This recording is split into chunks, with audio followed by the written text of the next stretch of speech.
Lectura de la Biblia en un año. Versión La Biblia de las Américas.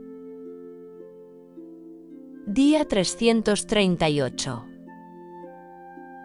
4 de diciembre. Lecturas del día. 2 Crónicas 3 a 4. 1 Juan 3. Nahum 2. Lucas 18. Primera lectura. 2 Crónicas 3 a 4. Entonces Salomón comenzó a edificar la casa del Señor en Jerusalén, en el monte Moría, donde el Señor se había aparecido a su padre David, en el lugar que David había preparado en la era de Ornán el Jebuseo. Y comenzó a edificar en el segundo mes del año cuarto de su reinado. Estas son las dimensiones que Salomón fijó para la edificación de la casa de Dios. La longitud en codos era de 60 codos, y la anchura de 20 codos. Y el pórtico que estaba al frente tenía la misma longitud que la anchura de la casa, 20 codos, y la altura, 120 codos, y por dentro lo revistió de oro puro. Revistió el salón principal con madera de ciprés, la cual revistió de oro fino, y grabó palmeras y cadenas sobre ella. También adornó el salón con piedras preciosas, y el oro era oro de Parvaim. Revistió, pues, el salón con oro, las vigas, los umbrales, sus paredes y sus puertas, y grabó querubines sobre las paredes. Hizo asimismo el lugar santísimo, su longitud era de 20 codos, lo mismo que la anchura de la casa, y su anchura de 20 codos, y lo revistió con 600 talentos de oro fino. El peso de los clavos era de 50 siclos de oro. También revistió de oro los aposentos altos. Después hizo en el lugar santísimo 2 querubines de fundición, y los revistieron de oro. Las alas de los querubines tenían 20 codos de extensión, el ala de uno, de 5 codos, tocaba la pared de la casa, y su otra ala, de 5 codos, tocaba el ala del otro querubín. El ala del otro querubín, de 5 codos, tocaba la pared de la casa, y su otra ala, de 5 codos, se unía al ala del primer querubín. Las alas de estos querubines se extendían 20 codos, y estaban de pie, con sus rostros vueltos hacia el salón principal. Hizo también el velo de azul, púrpura, carmesí y lino fino, y bordó querubines en él. También hizo delante del salón 2 columnas de 35 codos de alto, con un capitel sobre cada una de 5 codos. Hizo asimismo cadenas en el santuario interior y las colocó sobre los capiteles de las columnas. E hizo 100 granadas y las colocó entre las cadenas. Y levantó las columnas frente al salón, una a la derecha y otra a la izquierda, y a la de la derecha llamó Jaquín y a la de la izquierda, Boaz. Entonces hizo un altar de bronce de 20 codos de longitud, 20 codos de anchura y 10 codos de altura. Hizo asimismo el mar de fundición, que tenía 10 codos de borde a borde, circular completamente, su altura de 5 codos y un perímetro de 30 codos. Y había figuras como de bueyes debajo de él, alrededor, 10 por codo, rodeando por completo el mar. Los bueyes estaban en 2 hileras, fundidos en una sola pieza con el mar. Y se asentaba sobre 12 bueyes, 3 mirando al norte, 3 mirando al occidente, 3 mirando al sur y 3 mirando al oriente. El mar descansaba sobre ellos y todas sus partes traseras estaban hacia el interior. Era grueso como la palma de la mano, y su borde estaba hecho como el borde de un cáliz, como una flor de lirio. Tenía capacidad para 3000 batos.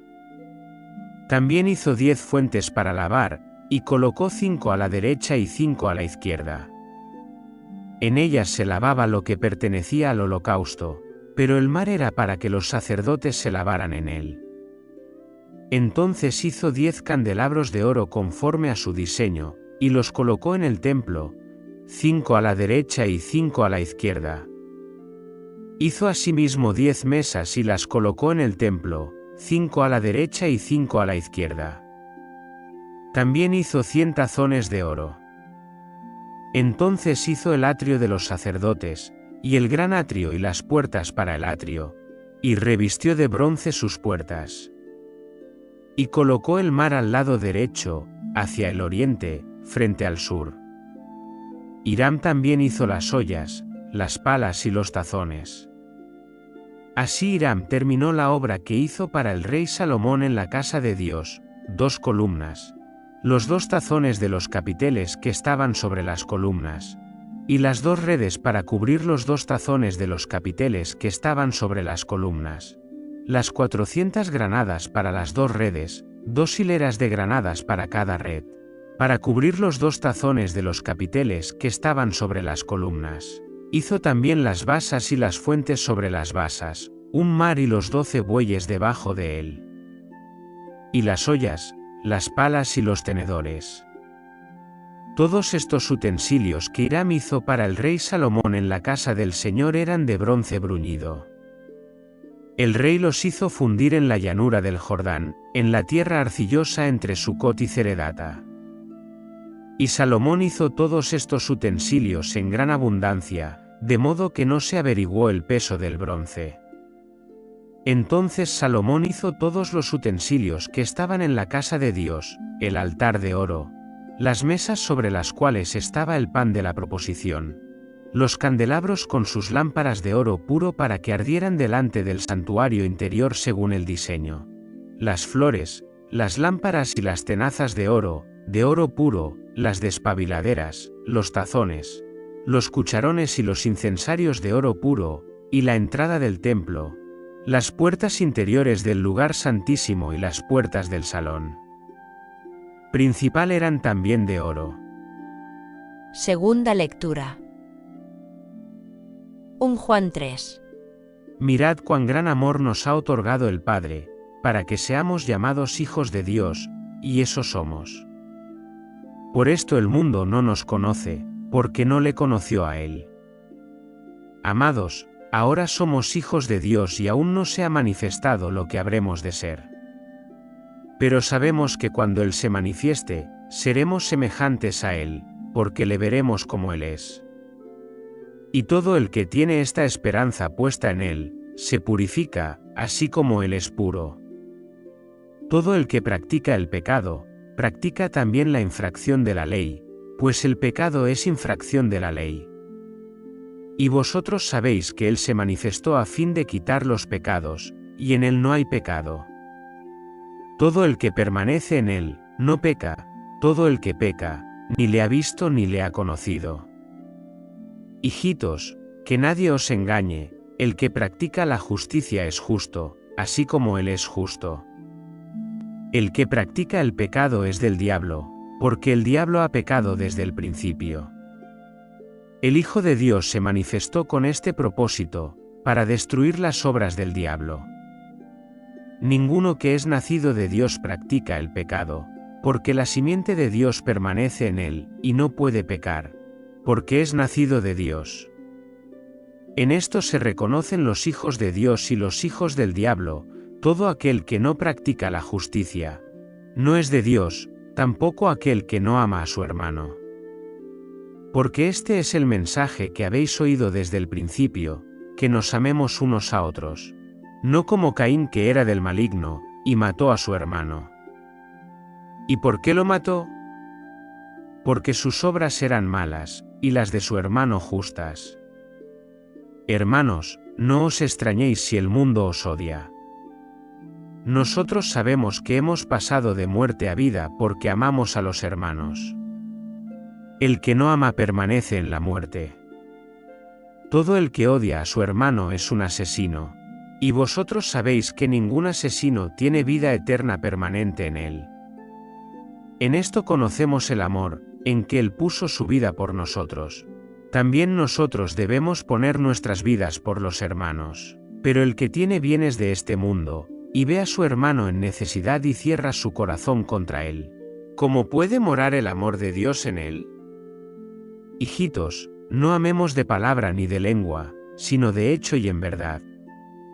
En esto sabremos que somos de la verdad, y aseguraremos nuestros corazones delante de Él en cualquier cosa en que nuestro corazón nos condene, porque Dios es mayor que nuestro corazón y sabe todas las cosas. Amados, si nuestro corazón no nos condena, confianza tenemos delante de Dios, y todo lo que pidamos lo recibimos de Él, porque guardamos sus mandamientos y hacemos las cosas que son agradables delante de Él. Y este es su mandamiento, que creamos en el nombre de su Hijo Jesucristo, y que nos amemos unos a otros como Él nos ha mandado. El que guarda sus mandamientos permanece en Él, y Dios en Él. Y en esto sabemos que Él permanece en nosotros, por el Espíritu que nos ha dado. Tercera lectura.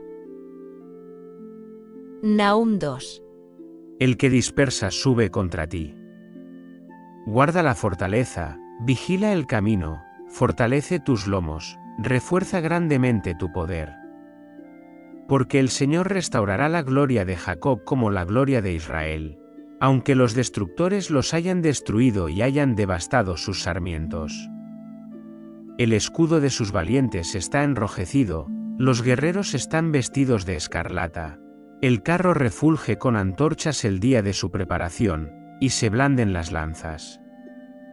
Por las calles se precipitan los carros, corren por las plazas. Su aspecto es como de antorchas, como relámpagos se lanzan. Se acuerda de sus valientes, y tropiezan en su marcha, se apresuran a su muralla, y se levanta el baluarte. Las compuertas de los ríos se abren, y el palacio se derrumba.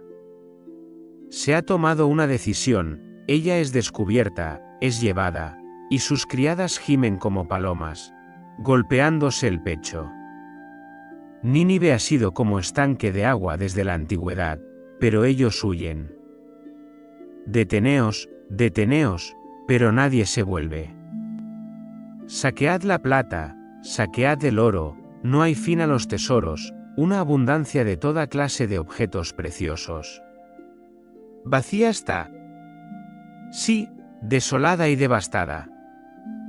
Corazones derretidos, rodillas que chocan, angustia en todos los lomos, y los rostros de todos han palidecido.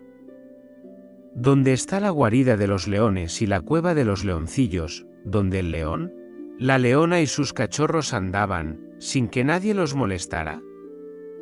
El león arrebataba lo suficiente para sus cachorros, y estrangulaba para sus leonas. Llenaba sus guaridas de presa, y sus cavernas de lo arrebatado. Heme aquí contra ti, declara el Señor de los ejércitos. Reduciré a humo tus carros, y la espada devorará tus leoncillos. Arrancaré de la tierra tu presa, y no se oirá más la voz de tus mensajeros.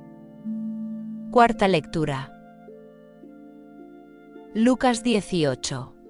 Y les contó Jesús una parábola para enseñarles que debían orar en todo tiempo, y no desfallecer, diciendo: En cierta ciudad había un juez que ni temía a Dios ni respetaba a hombre alguno.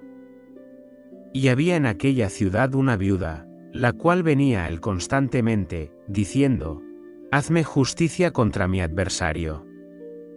Por algún tiempo él no quiso, pero después dijo para sí: aunque ni temo a Dios ni respeto a hombre alguno, sin embargo, porque esta viuda me molesta, le haré justicia, no sea que por venir continuamente me agote. Y el Señor dijo: Escuchad lo que dice el juez injusto. ¿Y no hará Dios justicia a sus escogidos, que claman a él día y noche? ¿Se tardará mucho en responderles? Os digo que pronto les hará justicia. Sin embargo, cuando el Hijo del Hombre venga, hallará fe en la tierra. También les refirió esta parábola a algunos que confiaban en sí mismos como justos, y menospreciaban a los demás. 2 hombres subieron al templo a orar, uno era fariseo y el otro recaudador de impuestos.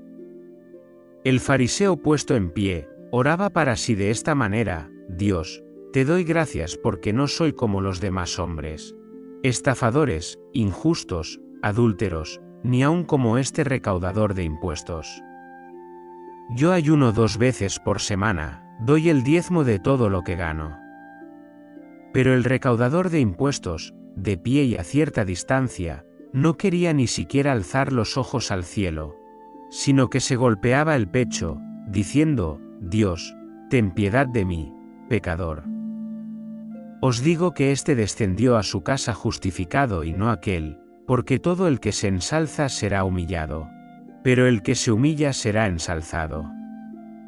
Y le traían aún a los niños muy pequeños para que los tocara, pero al ver esto los discípulos los reprendían. Mas Jesús, llamándolos así, dijo: Dejad que los niños vengan a mí, y no los impidáis, porque de los que son como estos es el reino de Dios. En verdad os digo, que el que no recibe el reino de Dios como un niño, no entrará en él. Y cierto hombre principal le preguntó, diciendo: Maestro bueno, ¿qué haré para heredar la vida eterna? Jesús le dijo: ¿Por qué me llamas bueno? Nadie es bueno, sino solo uno, Dios.